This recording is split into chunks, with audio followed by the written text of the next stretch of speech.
Hi, எல்லாருக்கும் வணக்கம். இன்றைக்கு நாங்க ஒரு வயசான பாட்டியோட கதை பார்க்க போறோம். அதுக்கு முன்னாடி நீங்க என்ன பண்ணணும்? என்னோட சேனலை சப்ஸ்கிரைப் பண்ணணும். ஓடி போய் சப்ஸ்கிரைப் பண்ணிட்டு வாங்க. சப்ஸ்கிரைப் பண்ணிட்டீங்களா? இப்ப நாங்க கதைக்குள்ள போகலாம்.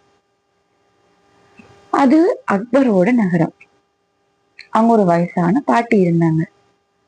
அவங்க ஒரு நாள் வெளியூர் போக வேண்டி வந்துச்சு. அதனால தான் இத்தனை நாளா சேர்த்து வச்சிருந்த பணத்தை எல்லாம் ஒரு பானையில போட்டு பக்கத்துல இருக்கிற ஒரு சாமியார் கிட்ட கொண்டு போனாங்க. ஆனா அந்த சாமியார் என்ன சொன்னார் தெரியுமா? இந்த பணம் பொன் மேல எல்லாம் எனக்கு ஈடுபாடு கிடையாது, அதனால என்கிட்ட இத கொடுக்காத அப்படின்னு சொன்னாரு. இத கேட்ட பாட்டிக்கு அந்த சாமியார் மேல ரொம்ப மரியாதை வந்துச்சு. அவரு வேண்டாம்னு சொன்னதுக்கு அப்புறம் கூட அந்த பணத்தை எல்லாம் அங்க இருக்கிற தோட்டத்துல புதைச்சி வச்சுட்டு நான் திரும்பி எடுத்துக்கிறேன் அப்படின்னு சொல்லிட்டு ஊருக்கு போயிட்டாங்க. திரும்பி பார்த்தப்ப அந்த இடத்துல பானை இல்லை. இத பத்தி அந்த சாமியார் கிட்ட கேட்டப்ப, நான் வேணான்னு சொன்னதுக்கு அப்புறம் என் தோட்டத்துல பணத்தை புதைச்சி வச்சுட்டு இப்ப காணும்னு சொன்னா எனக்கு அப்படி தெரியும்னு சொல்லி அந்த பாட்டிய வழி அனுப்பிச்சிட்டாரு. இத கேட்ட பாட்டிக்கு ரொம்ப வருத்தமா போச்சு. உடனே பீர்பால் பார்க்க போனாங்க. அவங்களோட பணத்தை எப்படியாச்சும் திருப்பி வாங்கிடலாம்னு ஆறுதல் சொன்னாரு பீர்பால். பீர்பால் ஒரு காவலனை கூப்பிட்டு தன்னோட கழுத்துல இருந்த வைர நகையை போட்டுக்க சொன்னாரு.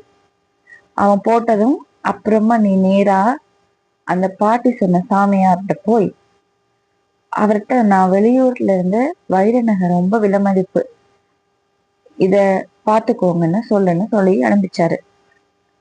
அதோட அந்த பாட்டி கிட்ட நீங்க இந்த காவலனை போய் நகையை கொடுக்கற சமயத்துல போய் பணத்தை கேளுங்கன்னு சொல்லி அனுப்பிச்சாரு. உடனே அந்த பாட்டியும் அந்த காவலனும் அந்த சாமியார் வீட்டுக்கு போனாங்க. பாட்டிய வெளியே நிக்க வச்சுட்டு அந்த காவலன் மட்டும் உள்ள போய் அக்பர் சொன்ன மாதிரியே சொன்னான். அப்ப அந்த சாமியார் சொன்னாரு, எனக்கு பணத்து மேல ஈடுபாடு கிடையாது, நீ வேணும்னா என் வீட்டுல எங்கேயாச்சும் அந்த வைர நகைய வச்சுட்டு போன்னு சொன்னாரு.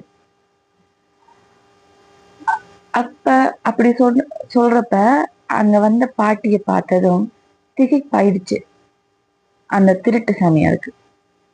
அடடா, இப்ப இந்த பாட்டி பணத்தை கேட்டா நம்ம மேல இருக்கிற நம்பிக்கை இந்த காவலனுக்கு போயிடும், அப்புறம் இந்த வைர நகையை கொடுக்க மாட்டான்னு யோசிச்சாரு. பாட்டி பேசுறதுக்கு முன்னாடியே, பாட்டி நீங்க கொடுத்துட்டு போன பணம் பானை அடுப்படியில இருக்கு, நீங்க சரியா தேடாம போயிட்டீங்கன்னு சொன்னாரு. உடனே பாட்டி அடுப்படிக்கு போய் அந்த பானையை எடுத்தாங்க. உடனே அந்த காவலன் தன் இடுப்புல இருந்த சவுக்கு எடுத்து சாமியார் ஒரு அடி அடிச்சிட்டான். பதறி போன சாமியார் கேட்டாரு, எதுக்கு அடிக்கிறீங்க? அப்ப அந்த காவலன் சொன்னா, பீர்பால் சொல்லித்தான் இங்க வந்தேன், பாட்டியோட பணத்தை தொடவே மாட்டேன்னு சொல்லிட்டு அடுப்படியில ஒளிச்சு வச்சிருக்கேன்னு சொல்லி அவனை பிடிச்சு அக்பர் கிட்ட கொண்டு போய் நடந்ததை சொன்னான். அக்பர் அந்த திருட்டு சாமியாருக்கு 100 சவுக்கடி கொடுத்து துறையில அடைச்சாரு. இதுல இருந்து நமக்கு என்ன புரியுது? நம்ம யாரோட சொத்துக்குமே யாரோட பொருளுக்குமே ஆசைப்படக்கூடாது, அதை எடுக்கவும் நினைக்க கூடாது. அது தப்பு தானே? புரிஞ்சுதா? ஓகே, இப்ப நீங்க இந்த கதையை கேட்டிருப்பீங்க. உங்களுக்கு வேற ஏதாவது கதை வேணும்னு சொன்னா எனக்கு சொல்லுங்க, நான் உங்களுக்கு அந்த கதை சொல்லுவேன். இப்ப நீங்க என்ன பண்ணணும் தெரியுமா? என்னோட சேனலை சப்ஸ்கிரைப் பண்ணணும். ஓகே, நன்றி, பாய்.